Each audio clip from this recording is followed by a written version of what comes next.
हिंदी कहानी।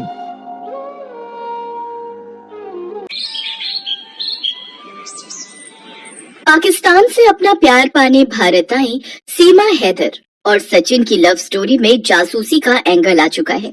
देश की राजधानी से सटे नोएडा से महज 50 किलोमीटर की दूरी पर यमुना एक्सप्रेस वे के पास रबुपुरा कुछ दिनों पहले तक एक सामान्य कस्बा था, लेकिन पिछले कुछ दिनों से ये चर्चित गांव बन चुका है।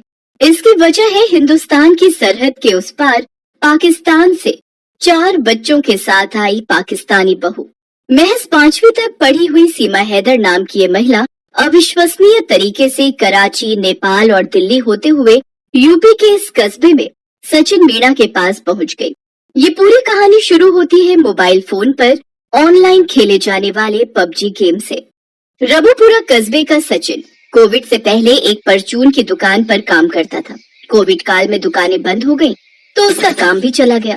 खाली बैठा सचिन मोबाइल पर पबजी गेम खेलता था। सितंबर 2020 में गेम खेलने के दौरान वो पाकिस्तान में रहने वाली सीमा हैदर के संपर्क में आया।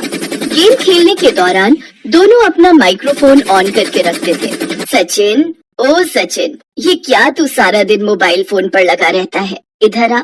हेलो, जरा रुकना, शायद माँ बुला रही है। हाँ, कोई नहीं, तुम पहले उनकी बात सुन लो, लेकिन जल्दी आना, मैं ऑनलाइन ही हूँ। बस 2 मिनट। कितनी देर से आवाज लगा रही हूँ बेटा, तू सारा दिन फोन पर लगा रहता है। अरे माँ, जरूरी काम कर रहा हूँ, तुम तो जानती ही हो, आजकल घर से बाहर तो कोई काम मिल नहीं रहा, इसीलिए मोबाइल पर काम कर रहा हूँ। थोड़ी देर मुझे बुलाना मत, नहीं तो काम नहीं हो पाएगा। आ गए? हो गई माँ से बात? हाँ, बस ऐसे ही पूछ रही थी कि फोन पर क्या कर रहा हूँ। खैर छोड़ो, और अपने बारे में बताओ, कौन कौन है तुम्हारे घर में? मैं, मेरे शौहर और मेरे 4 बच्चे। अच्छा, तो तुम शादीशुदा हो, पर तुम्हें देखकर लगता नहीं है, तुम बहुत सुंदर हो। थैंक यू, मुझे अच्छा लगा तुम्हारे मुंह से अपनी तारीफ सुनकर। ऐसे ही सीमा और सचिन एक दूसरे से बात करते थे, गेम चैट पर भी बातें करते थे। रोजाना 3-4 घंटे वे गेम खेलते और एक दूसरे से बात करते। अच्छा, तो तुम्हारे शौहर सऊदी अरब में रहते हैं, पर तुम अकेले कैसे रहती हो? हाँ, अब जबरदस्ती की शादी तो ऐसी ही होती है। कोरोना जब से आया है, मैं तो बस मोबाइल पर टिकटॉक देख लेती हूँ और वीडियो बना लेती हूँ। तुम्हें पता है सचिन, पहले मैं कैंडी क्रश गेम खेलती थी, फिर मुझे पबजी गेम के बारे में पता चला। मैं बोर होती थी, मेरी सारी सहेलियां पबजी खेलती थी, तो मैंने भी पबजी खेलना शुरू किया, तभी तुम मिल गए। अच्छा रुको, मैं तुम्हें अपने बच्चों से मिलवाती हूँ। बच्चों, इधर आना, ये देखो तुमसे कौन बात कर रहा है। सीमा ने सचिन को अपने 4 बच्चों से वीडियो कॉल पर मिलवाया। इस बीच दिसंबर 2020 में सीमा के पिता की मौत हो गई। सचिन उससे मिलकर सांत्वना देना चाहता था। इसके लिए उन्होंने गदर फिल्म के बारे में आपस में बात की कि कैसे तमाम बाधाओं के बीच भी भारत में रहने वाला लड़का पाकिस्तान में रह रही लड़की से मिलता है। इसलिए उन्होंने भी सभी कठिनाइयों के बीच मिलने का फैसला किया। सचिन, मैंने काफी कोशिश की है, पर मुझे भारतीय वीजा नहीं मिल रहा, अब हम कैसे मिलेंगे? तुम चिंता मत करो, अब जल्दी ही मैं तुमसे नेपाल में मिलूंगा। इसके बाद सीमा ने काठमांडू की फ्लाइट ली। इधर सचिन भी बस में निकल चुका था। दोनों काठमांडू पहुंच गए। दोनों ने मंदिर में शादी कर ली। 1 हफ्ते तक वे काठमांडू में पति पत्नी की तरह रहे।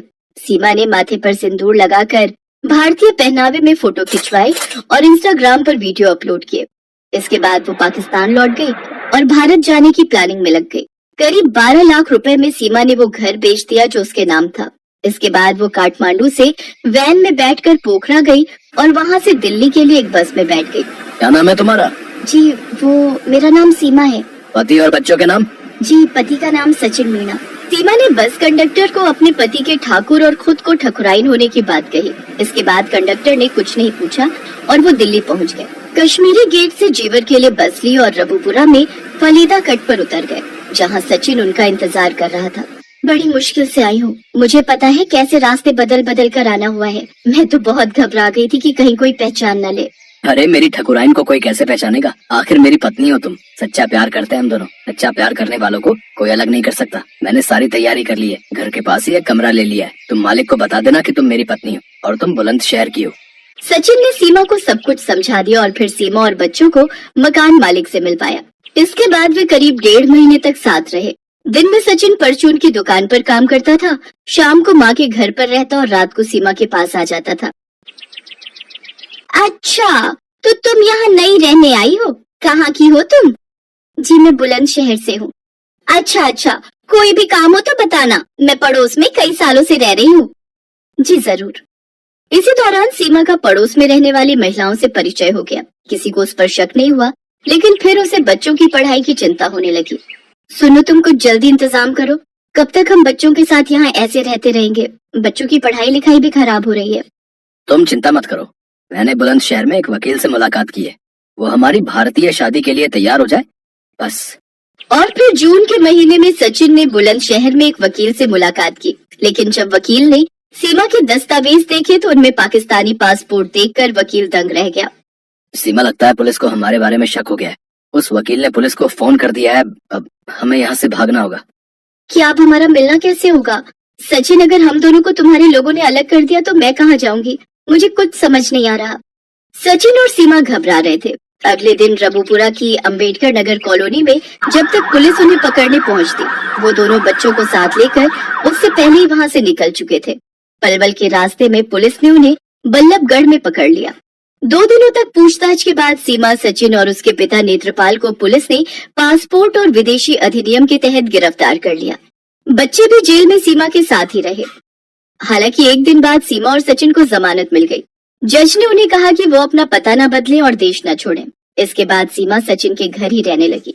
पाकिस्तानी बहू लाने पर सचिन के घर वालों ने भी उसका साथ दिया। सीमा, कोई कुछ भी कहे, आज से तुम मेरी बहू हो और तुम इसी घर में रहोगी, मेरी सचिन की पत्नी बनकर। माँ जी, आपने मुझे कबूल करके मेरी आधी चिंता दूर कर दी। मेरे बच्चों को आप सबका प्यार मिल गया। इधर सीमा को सचिन और उसके परिवार वालों ने जब अपना लिया, अपनी बहू मान लिया, तो उधर जब सीमा के पति गुलाम हैदर को उसके भारत में होने की खबर मिली तो वो परेशान हो गया। तमाम लोग सीमा और सचिन का इंटरव्यू लेने के लिए सचिन के घर पहुंचे। सीमा जी, जैसा कि आप दोनों कह रहे हैं कि आप दोनों का प्यार सच्चा है, आप दोनों एक दूसरे के बिना नहीं रह सकते, तो उस पर आपका क्या कहना है कि आप यहीं रहेंगे या फिर आपके पति जिस तरह से कह रहे हैं कि आपको पाकिस्तान वापस आना चाहिए? वो जो मर्जी कहे, अगर मैं वापस लौटी तो वहाँ के लोग मुझे पत्थर मार मार कर मार डालेंगे। अब मैं इनकी यानी सचिन जी की पत्नी हूँ। मैंने हिंदू धर्म अपना लिया है और जैसा सरकार चाहेगी मैं वैसा ही करूंगी। मैं भले ही यहाँ की जेल में रह लूंगी, लेकिन मैं वापस नहीं जाऊंगी। तो सीमा का कहना है कि वो पूरी तरह से सचिन की पत्नी बनकर यहीं भारत में रहना चाहती है। सचिन जी, आपका इस पर क्या कहना है? मैं तो बस इतना कहूंगा कि मैंने अगर सच्चा प्यार किया है तो सीमा से किया है, और हम दोनों एक दूसरे के बिना नहीं रह सकते। सीमा है तो मैं हूँ। बहुत से न्यूज चैनल, अखबार सीमा और सचिन के प्रेम की कहानी के बारे में बता रहे हैं, पर अभी तक की जानकारी के अनुसार जो भी उनकी कहानी मिलती है उससे तो यही लगता है कि सीमा और सचिन ने एक दूसरे के साथ जीने मरने की कस्में खा ली हैं और इसके लिए वो कुछ भी कर सकते हैं, किसी भी हद तक जा सकते हैं। मीडिया की खबरों के अनुसार सीमा को एटीएस ने ग्रेटर नोएडा स्थित सचिन के घर से हिरासत में ले लिया है। सीमा के साथ ही उसके 4 बच्चों और सचिन को भी पुलिस ने हिरासत में ले लिया है। इन्हें किसी सीक्रेट लोकेशन पर ले जाया गया है, यानी इंटेलिजेंस ब्यूरो को इनपुट मिला है कि सीमा हैदर के चाचा पाकिस्तानी सेना में सूबेदार है, उसका भाई भी पाकिस्तानी आर्मी में है। जबकि इससे पहले सीमा ने कहा था कि उसका भाई सेना में नहीं है, बल्कि सेना में भर्ती की तैयारी कर रहा है। सच जानने के लिए यूपी एटीएस जांच कर रही है। सीमा की मोबाइल डिटेल्स की भी दोबारा जांच की जा रही है। नोएडा पुलिस ने सीमा के घर के बाहर सुरक्षा बढ़ा दी है। सचिन के परिवार को किसी से मिलने नहीं दिया जा रहा है। अब तो ये वक्त ही बताएगा कि सीमा भारत में एक पाकिस्तानी बहू के रूप में रहेगी या फिर अपने मुल्क पाकिस्तान वापस लौट जाएगी।